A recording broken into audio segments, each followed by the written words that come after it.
Today, we're going to make one of the most popular Indian recipes. What is it?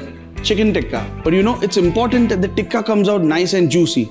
So what do we need to do for it? I'm going to show you now.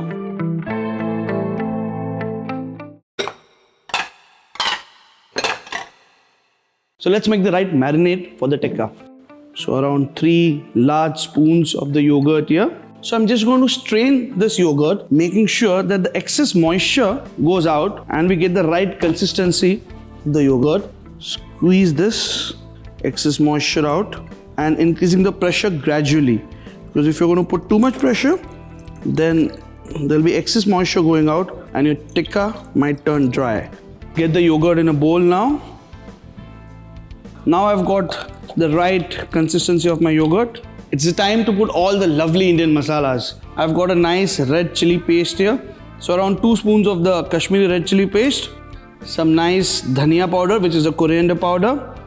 Lovely garam masala. Some turmeric. I'm also adding a bit of sugar to this. This is because the yogurt that I have is slightly sour.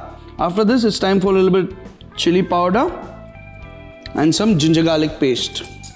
Wow, it's already started smelling yummy. So now is the time to add some salt, and then the last thing here, I'm adding some mustard and then some plain oil. That gives me the right flavor. So a good amount of oil as well. Just whisk it through nicely. And here is my secret ingredient, that is kasuri methi, and then mix it through. So now this is your perfect tikka marinade, absolutely ready. So look at that. This is the size of the tikka that you want, approximately 1.5 inches on all sides. Now it's the time for veggies that go with the tikka. So you have to make sure that the veggies that you're cutting for the tikka are roughly the same sizes, as in the size of the tikka should be equal as the veggies.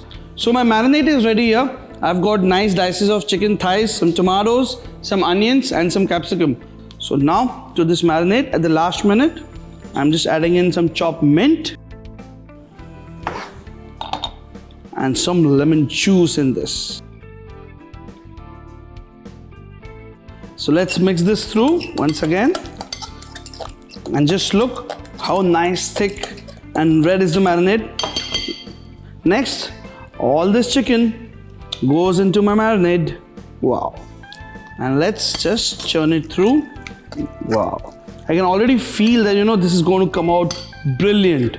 Now, ideally, I'm just going to put this for marination at least 3 hours, so all the flavors in the marinade get nicely impregnated into the chicken.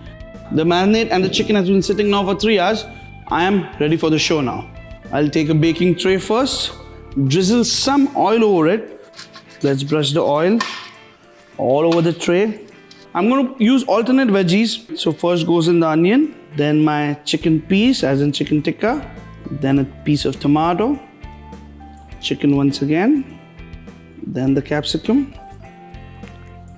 another piece of chicken, and once again a chunk of onion to close this. Space it such that all the veggies can be seen, not too tight, because then the tikka is not going to get heat from the oven to cook it evenly, but not too spaced out as well. Any excess marinade on the bowl, I'm just coating this, so even the veggies get a nice coating of the marinade like this, and then into the baking tray. Now I'm going to make at least 5 to 6 skewers because I've got a couple of friends coming over, but if you have a larger party, make as much as you like.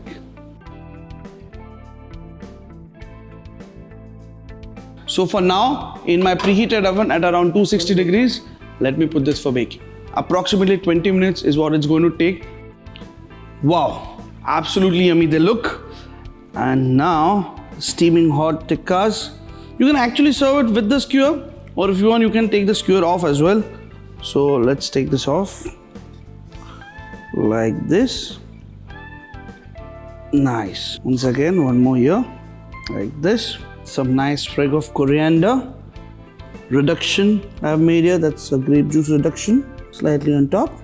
So here we have succulently perfectly cooked chicken tikkas just to please your senses.